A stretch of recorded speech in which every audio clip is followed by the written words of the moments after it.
In the Clockwork City of Aethel, time was not a river. It was a gear train, each moment a perfectly machined cog clicking into the next. The sky was a vast dome of polished brass, etched with constellations of glowing filaments that brightened and dimmed with perfect 24-hour precision. The citizens of Aethel were much the same, logical, efficient, their lives governed by the Grand Chime that dictated every cycle of work, sustenance, and rest. Emotion was a glitch, memory a form of inefficient data storage, and in the lowest, dustiest level of the city, in a forgotten sub-basement powered by a sputtering geothermal vent, lived Elara. Elara was the Archivist of Residuals. She was a paradox in a city that despised them. Her left hand was flesh and bone, but her right was a delicate lattice of copper and brass, its fingers capable of discerning the molecular age of an object by touch. More critically, beneath her ribs, where a human heart should beat with messy, unpredictable rhythm, ticked a clockwork replacement. A sphere of crystal and silver, it was a marvel of microengineering, implanted to save her from a congenital defect. Its soft, metronomic ticking was the only sound in her silent archive, a constant reminder that she was both a part of Aethel and eternally separate from it. Her job was to curate what the city discarded, the illogical, the inefficient, the sentimental. She was the keeper of things with soul. Her archive was not a place of neat files and data spools. It was a cavern of forgotten feelings. On one shelf sat a single worn child's shoe, its leather cracked with the memory of 1,000 running steps. In a glass case lay a wilted flower, pressed between the pages of a book, its faded petals still holding the ghost of a first love's nervous gift. A row of music boxes, all slightly out of tune, held melodies deemed suboptimal auditory frequencies. Elara's role was to catalogue these residuals, to study the chaotic energy they emitted, and to ensure they remained isolated from the pristine logic of the city above. But Elara did not see them as data. When she touched the worn shoe, she felt a phantom echo of scraped knees and breathless laughter.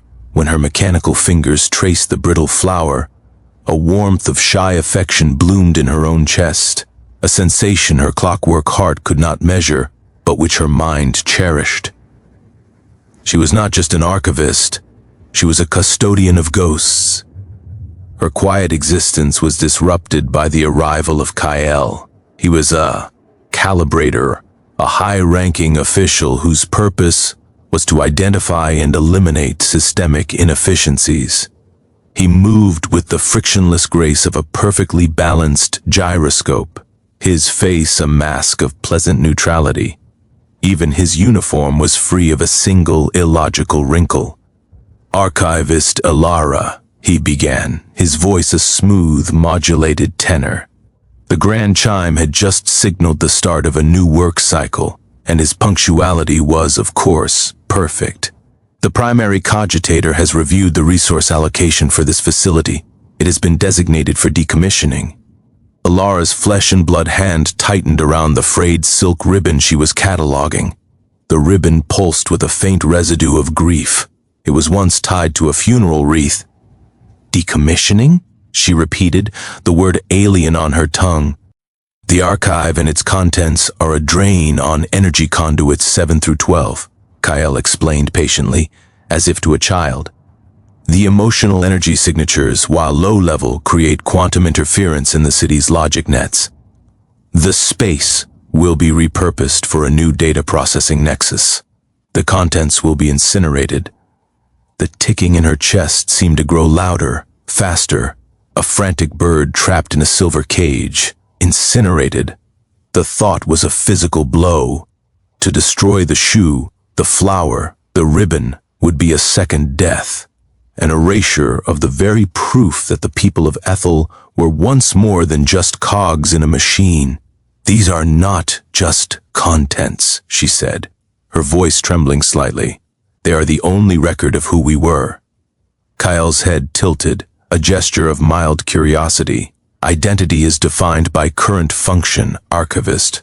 Past iterations are irrelevant. However, he added, consulting a data slate that projected from his wrist, protocol allows for a period of justification. You have 10 cycles to present a logical, data-supported argument for this archive's continued existence. Demonstrate its utility, or it will be purged. He turned and left, his footsteps making no sound on the stone floor. For the first time, Elara felt the chill of the sub-basement. Utility. How could she prove the utility of a tear-stained letter, or the function of a broken toy? For the next 2 cycles she tried. She brought Kael her most potent artifacts. She presented him with a set of hand-carved wooden figures, worn smooth by a father's hands as he told his son stories. Kael scanned them with a device. Material, Terran oak, structurally unsound. Residual data indicates repetitive, non-productive narrative generation. Conclusion, inefficient. She showed him a locket, containing a miniature, hand-painted portrait. It radiated a powerful feeling of love, so strong it made Elara's own eyes water. Kael analyzed the pigment. Lead-based compounds. Unstable. The rendering is anatomically imprecise.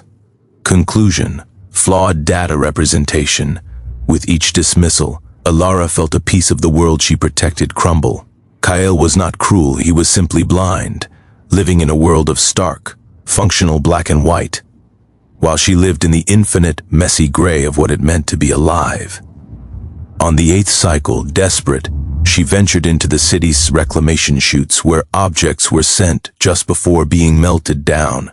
There, amidst a pile of discarded chronometers and malfunctioning servo limbs, she found it. A small, scuffed bird automaton, no bigger than her palm. It was made of cheap tin, its wind-up key broken. It was worthless. But when her mechanical hand closed around it, a shock went through her. It was not a gentle echo like the other objects. This was a scream. A raw, howling memory of a child's grief, the loss of a parent. A terror so profound and absolute that it had permanently imprinted itself onto the metal. It was a pain so sharp it made the gears in her clockwork heart grind. She knew this was her last chance. On the 10th and final cycle, Kael arrived, flanked by 2 hulking purge automatons. Their single red optic sensors glowed, ready for their task. "Your time is concluded, Archivist," Kael stated. "I have received no logical justification." "Wait," Elara said, her voice clear and steady. She held out the tin bird. "Analyze this one." Kael sighed, a mute exhalation of air that was the Aethel equivalent of impatience.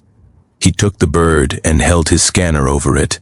He expected another reading of flawed materials and inefficient design, but this time, the scanner whirred, then stuttered. A red light on his console blinked erratically. "Anomaly detected," he murmured, tapping at the projection. "The residual emotional signature is off the scale. It is causing a recursive feedback loop in my diagnostic matrix." He looked up at her, a flicker of something new in his eyes. Confusion. "The data is illogical. It is pain, but it is structured. It has a pattern." He brought the projection closer, his brow furrowed for the first time. He cross-referenced the unique energy pattern with the city's deep archives, a repository of records even older than the current regime of pure logic. A file materialized in the air between them. It was a civic record from a bygone era, detailing a residential fire. It listed a single casualty, a woman, a clockmaker. It also listed a single survivor, her young son. Kael went rigid. The data slate in his hand trembled. He stared at the name of the survivor. His own. He did not remember a fire. He did not remember a mother. His official record stated he was a city orphan, cultivated for his high aptitude in logic. All emotional memories of his origins were purged when he was a child, deemed a developmental impediment. "This toy," he whispered, looking at the tin bird as if it were a viper. "It was hers. She made it for me." The memory, locked away for decades, was not fully accessible, but the feeling was, the raw, unfiltered grief of a lost child, preserved perfectly in cheap tin, now flooded his hyper-rational mind. The pain he felt from the bird was his own. His meticulously ordered world, a universe of perfect cogs and flawless logic, shattered. He looked at the purge automatons. He looked at Elara standing there, her two different hands clasped before her, her strange, ticking heart the only sound in the silence. He looked at the archive, at the shelves of useless things, and for the first time, he saw them not as flaws, but as anchors. Slowly, deliberately, he raised his hand and entered a command sequence into his slate. "Purge sequence aborted," he said, his voice now rough, uneven. He turned to the automatons. "New directive, guard this archive. It is a site of critical historical data. Its integrity is paramount to the stability of the Aethel system." The automaton's red eyes blinked once, and they moved to stand sentry at the entrance. Kael did not leave. He sank onto a stool, the tin bird held loosely in his hands. He looked at Elara, and his face was no longer a mask of neutrality. It was the face of a man adrift, a man who just learned the world was round after a lifetime of believing it flat. "Why?" he asked, the single word a universe of questions. "Why keep these wounds?" Elara sat opposite him. She placed her living hand over her clockwork heart. "Because without them, we are not whole," she said softly. "A gear without wear has no history. A heart that never breaks is not a heart at all, it's just a machine." From that day on, the Archive of Residuals was not a forgotten basement. It became a silent, secret heart for the city. Kael did not return to his life as a calibrator. He became Elara's student, her first and only one. He would spend his cycles in the archive, learning to hold the worn shoe, to listen to the broken music box, to feel the faded love in the locket. He was learning a new form of logic, the logic of the human soul. Elara was no longer just the archivist. She was a bridge between what Aethel was and what it had forgotten it could be. And sometimes, as she worked, Kael would listen to the soft, steady ticking in her chest. It was no longer the sound of a flaw or an anomaly. It was the rhythm of a new beginning, a quiet, mechanical beat, keeping time for a city slowly, carefully learning to feel again.